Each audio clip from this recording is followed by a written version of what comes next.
Welcome to Mindful Leadership, Transforming Lives, with your host, Singh. This is where leadership meets purpose, presence, and passion. In today's fast paced, high pressure world, we face a leadership crisis. Too often, teams are led by managers who lack empathy, clarity, and vision, leaving individuals uninspired, disconnected, and undervalued. But it doesn't have to be this way. Great leadership isn't born, it's built. The end game: empower your leadership, inspire the world. Every week, join me, your host Singh, as we tackle the gaps in leadership and life coaching head on, learning how mindfulness, emotional intelligence, and compassion can redefine success. This isn't just another podcast, it's a mission to fill the void left by ineffective leadership.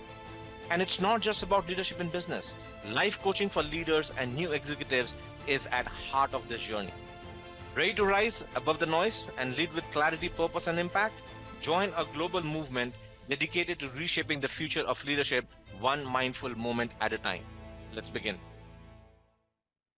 Welcome back to another episode of Mindful Leadership Podcast on the Transformation Network.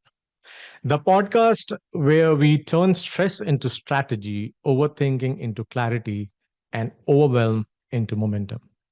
I'm your host, Singh, the leadership coach who knows that growth does not happen through burnout, it happens through alignment. So let's begin. Let's start with a quick question. How many times have you been in a meeting where someone throws out a genius idea and it's like crickets? Then 5 minutes later, someone else repeats that exact same thing. And suddenly it is a revolutionary breakthrough. And you are sitting there thinking, wait, didn't we just hear this? That, my friends, is what happens when diversity shows up without inclusion. It's like hosting a potluck with the most incredible food, but no one brought the plates. See, you have got all the right ingredients, but no way to bring them together. Here's the deal: diversity without inclusion is not progress, it is wasted potential. And inclusion without diversity, well, that's just an echo chamber where everyone is nodding along to the same tune. Now, neither of these builds resilience, innovation, or momentum. Today, we are going to flip the script. I'm going to show you how to combine diversity and inclusion to create a team that is not just functional but unstoppable. By the end of this episode, you will have a roadmap to unlock your team's resilience, boost innovation, and turn potential into action. But before we do that, let's get real for a second. See, I always say the data does not lie. Teams that embrace diversity and inclusion are 35% more likely to outperform their competition. Now, that is not just some feel good stat you slap on a PowerPoint slide. That is a survival edge in today's world. But here's the catch: hiring people from different backgrounds, well, that is only one step. It's like buying all the ingredients for a Michelin star meal and then forgetting how to cook. The hard part, the part that separates thriving teams from the one that implodes, is creating a culture where those voices are actually heard and valued. That is the secret sauce. Without that, you're not building a team, you're just assembling a crowd. And let's face it, a crowd might look impressive, but it is chaotic, it is directionless. Think about it this way: diversity without inclusion is just noise. Everyone is talking, but no one is listening. And inclusion without diversity, that's a broken record. The same idea over and over with no new perspective to push you forward. But when you bring them together, that is when the magic happens. You get clarity, you get adaptability, and you get resilience. And my friend, that resilience, that is the game changer. See, right now, teams are facing more challenges than ever. Now, whether it is adapting to AI, whether it is navigating hybrid work, or figuring out how to stay innovative in a world that feels like charging and changing by the second, resilience is not just a nice to have, it is a thing that keeps you in the game. I mean, seriously, look at the headlines. Companies are cutting back, entire industries are rethinking how they work, and yet the ones with diverse and inclusive teams, they are the ones finding new ways forward. They are not just surviving, they are thriving. So here's the question: are you building a team that can adapt and thrive, or you're stuck in a cycle of noise and repetition? Because if you're not paying attention to inclusion, you're leaving your biggest advantage on the table. And let me be clear, it is not about being perfect, it is about being intentional. The last three episodes, I've shared the same thing. By the end of this episode, I'm going to show you exactly how to combine diversity and inclusion to create a team that is not just functional, but unstoppable. All right.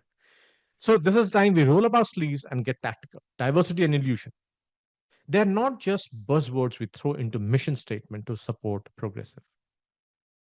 They are the cornerstones of resilience, innovation, and adaptability. They are also the areas where a lot of leaders get it wrong. So here is the $1 million question: how do you take diversity and inclusion from theory to practice? How do you make them the fuel for real resilience? Well, we have you covered today. I use something I developed called SEAT framework, SEAT. Think of this way: inclusion is not just about inviting people into the room, it is about making sure everyone has a seat at the table, a voice in the conversation, and a role in the action. Let's break it down. S is for see, as you see from your eyes. Inclusion starts with awareness. You cannot fix what you don't see. So ask yourself, who is speaking up in my meetings? Who is not speaking up in those meetings? Whose ideas are being dismissed until someone else repeats them? Don't fool yourself. This happens all the time. And the kicker is that sometimes it's not even intentional. It is like when you're at a party and one person is telling an amazing story, but they're soft spoken, and everyone is too busy refilling their plates to notice. Then someone louder jumps in the same story, and suddenly it is the highlight of the night. My friends, your job as a leader is to spot those moments. Who is being overlooked? Who is quietly bringing brilliance to the table but is not being heard? Because if you don't see the brilliance, you cannot fix it. And if you cannot fix it, you are not leading, you are just managing the chaos. The next up is E, as in engage. See, now that you are seeing the dynamics, the next is engagement. Diversity only matters if you pull it into the conversation. Engagement means actively inviting perspectives. It is not enough to say we are open to ideas. You got to show it. Let's say your brainstorming session and someone throws out an idea that is little unconventional. Instead of brushing it off, ask a follow-up question. Tell me more about it. How do you see it working? Show your team that you're not just tolerating the input, you are actually valuing it. Because here's the thing: people don't just want a seat at the table, they want to know their seat means something. And when they feel like their voice matters, they are more likely to show up, more likely to contribute, and more likely to innovate. Now, here's a lot of leaders who drop the ball in the next one, which is action, A for action. Inclusion isn't all talk, it's action. You have got to take one idea from your team and implement it fast, even if it is small, because nothing builds trust faster than follow through. It is like when you are at a restaurant and the server actually remembers your request for extra hot sauce. It's not a big thing, but it tells they were paying attention. Same with your team. If someone suggests a change in a process or a new way to tackle a product change or a project derail, don't just say that's a great idea. Do something about it, implement it, and then circle back to them and let them know their idea made an impact. This is not just about building trust, it's about creating that momentum. When your team sees their contribution lead to real action, guess what? They bring you more ideas, better ideas, and that's when magic starts to happen. And then T, tie it all back. Tie it all back to your mission. And again, another place where mistakes a lot of leaders make. They let ideas float, and when ideas float, they lose meaning. But when you tie those ideas back to the organization's mission, your team's purpose, you create a purpose. See, people with bigger picture, they realize what I said mattered and it moved us forward. Let's say your team came up with a new process that reduces waste in your supply chain. One, you can just say, great job, team. But if you say, this ties directly to our mission of sustainability because your input, we are not just saving money, we are making real impact. See, when people see their work contributing to something bigger, they don't just feel included, they feel essential. And that is how you build a resilient team, because resilience is not just about bouncing back from challenges, it's about knowing why you are bouncing back in the first place. So here is the big question. When was the last time your team felt like everyone had a voice? Or when some people left standing on the sidelines? That answer tells you everything you need to know about your inclusion gap. Resilience comes from adaptability. Adaptability comes from listening to diverse voices. So if you're not doing the SEAT program, you're not building resilience, you're not creating team, you're just decorating buzzwords.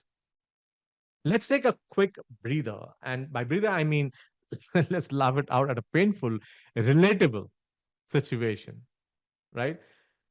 Ponder this. You're hosting a potluck, lasagnas, biryanis, sushi rolls. Yes, Aunt Mama's famous mac and cheese, whatever you want. It's a spread so good, you would think it was catered. But then disaster strikes. You realize nobody brought plates. Now you're watching people awkwardly scoop hummus into napkins and trying to balance mac and cheese on the back of that serving spoon. The food is amazing, but no one can enjoy it because there's no structure, no plates, no coordination, just chaos. That's exactly what diversity without inclusion looks like. You have got all the right ingredients, but without a way to bring it together. It is just wasted potential and a little messy. So here's the deal. As a leader, our job is not just to invite people to the table, we are also the host. We have got to make sure there are plates, seats, and a way for everyone to contribute. Inclusion is not just about saying, hey, you are invited. It's about creating the structure that makes people feel like they belong and that their voices matter. Because if they don't, well, you're hosting a potluck where everyone leaves hungry and frustrated. All right, next session, let's get practical.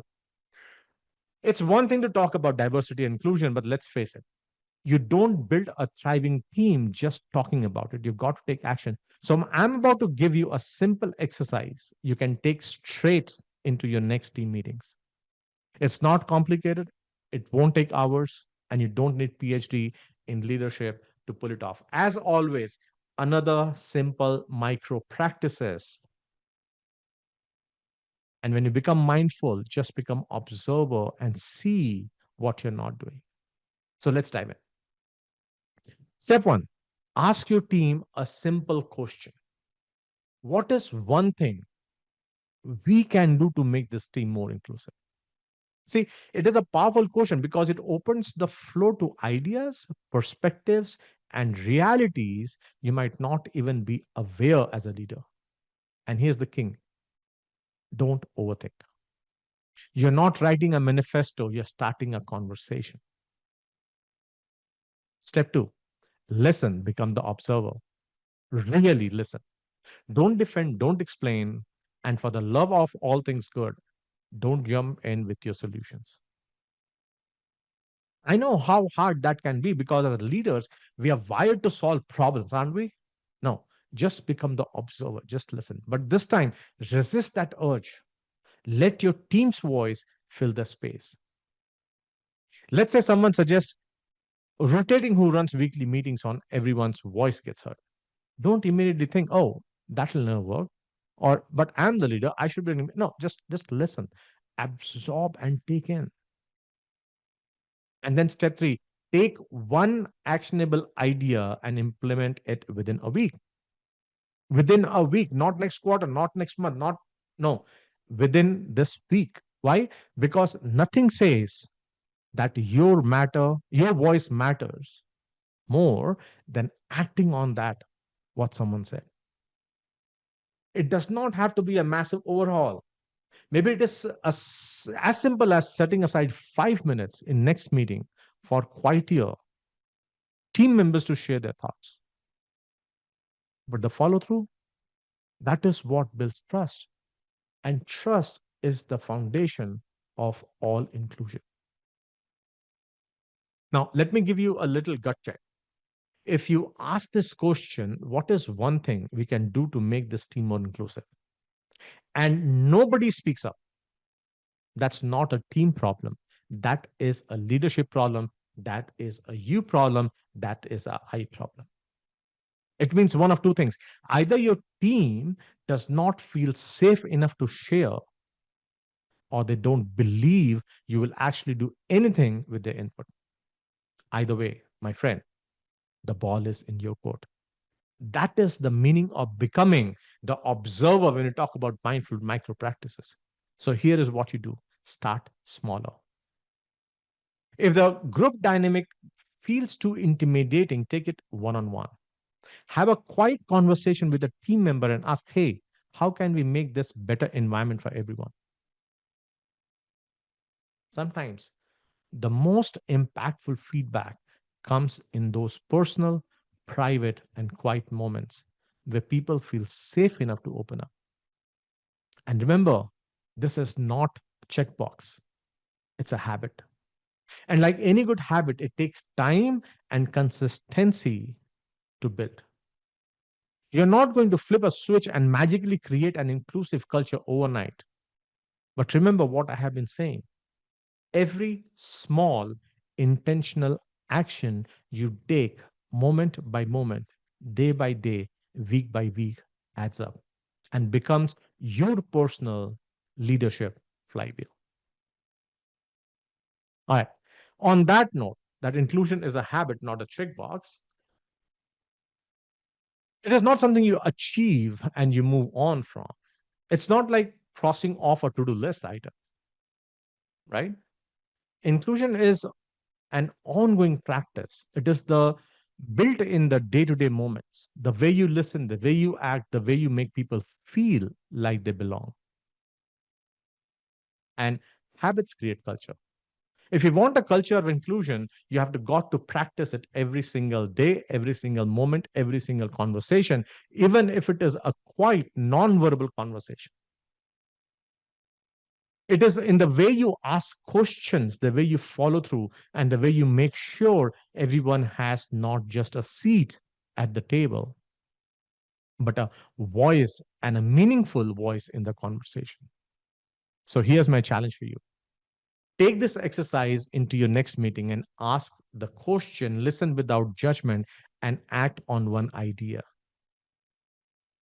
If no one speaks up, start smaller, build trust one conversation at a time, because inclusion is not about perfection, it's about progress.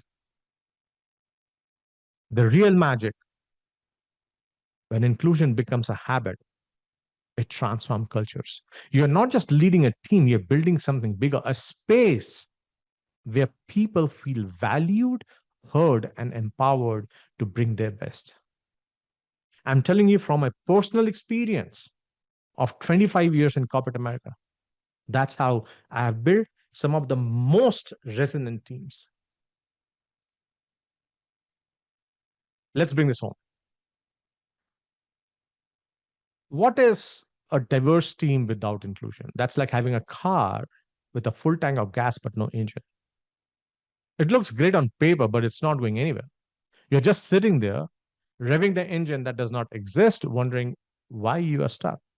But when you combine diversity with inclusion, that's when the magic happens. That's when you unlock resilience, innovation, and long term success. And it is finally putting the engine in the car, turning the key, and realizing you're not just moving, you're flying past your competitions. Inclusions does not happen by accident. It is intentional, it is invisible, and it is actionable.